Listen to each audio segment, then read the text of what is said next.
And good morning students, hope so you all are fine. Here I have your English book of grade 6. So students, today we are going to start our topic number 2. Before it we had started the poem Mother to Son. Now the chapter name is Nicobovinus. These are the two chapters of the novel called Nicobovinus by Terry Jones. This is full of humor and adventure. You can read the whole novel when you get the chance. And the Terry Jones was a comedian and screenwriter.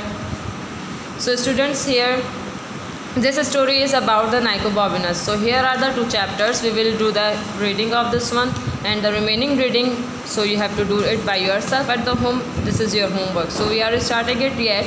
Chapter number 1. This is a story of the most extraordinary child who ever stuck his tongue out at the Prime Minister. ये जो story है ये बहुत ज़्यादा extraordinary child की है, बच्चे की है, जो कि अपनी ज़बान जो है प्राइम मिनिस्टर के लिए भी चला सकता था, बोल सकता है.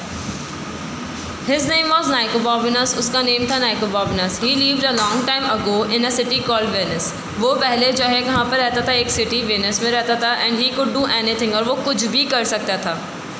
Of course not everybody knew he could do anything, और जबकि कोई भी नहीं जानता था कि वो कुछ भी कर सकता था. In fact only his best friend Rosie knew and nobody took any notice of anything Rosie से. ठीक है, सिर्फ कौन जानता था असल में, उसकी जो बेस्ट फ्रेंड थी रोजी, सिर्फ वो जानती थी. And nobody took any notice, और कोई भी जो है नोटिस नहीं लिया किसी ने एनीथिंग रोजी से, जो कुछ भी रोजी ने कहा. Because she was always having wild ideas anyway, क्योंकि उसके हमेशा जहन में अजीब व गरीब ख्यालात रहते थे. वन डे फॉर एग्जाम्पल, एक दिन मिसाल के तौर पर, रोजी सेड टू नाइकोबोविनस. रोजी ने नाइकोबोविनस से कहा, let's pull up every single weed on your doorstep. कि जो तुम्हारे डोर स्टेप मतलब घर की जो दहलीज है, दरवाजे की, उसके ऊपर जितने भी यानी सिंगल वीड मीन्स जो छोटी झाड़ियाँ हैं उनको पुल कर दो, मतलब कि उतार के फेंक दो, उखाड़ दो. Let's not said Nicobobinus. अभी नहीं नाइकोबोविनस ने कहा. Which is what Rosie thought he would say. और ये वही था जो रोजी ने सोचा था कि वो कहेगा. इन दैट केस रिप्लाइड रोजी. उस सूरत में रोजी ने रिप्लाई किया, let's discover the land of dragons. कि चलो क्या करते हैं, डिस्कवर दरियाफ़ करते हैं ड्रैगन्स की land, Sarzameen. Don't be def means होता है सिली, बेवकूफ़ मत बनो. सेड नाइकोबोविनस. नाइकोबोविनस ने कहा, how can we do that. हम कैसे कर सकते हैं. Because you can do anything said Rosie. Rosie ने कहा कि तुम हम जो है कुछ भी कर सकते हो. So the next morning just as it was getting light Rosie threw little pebbles up at Nicobobinus shelters. ठीक है, जैसे ही दूसरी मॉर्निंग आई, अगली सुबह, जैसे ही थोड़ी सी रोशनी हुई, रोजी ने क्या किया, पेबल्स होते हैं स्मॉल स्टोन्स, छोटे छोटे से स्टोन्स, नाइकोबोविनस के घर की तरफ, खिड़की की तरफ, विंडो की तरफ फेंकने शुरू किए. Nicobobinus was still half sleep when he looked out. वो आधा सोया हुआ था, आधा नींद में था जब उसने बाहर की तरफ देखा. व्हाट्स द मैटर रोजी ही आस्क्ड. क्या मसला है रोजी, क्या बात है, उसने पूछा. विस्पर्ड रोजी.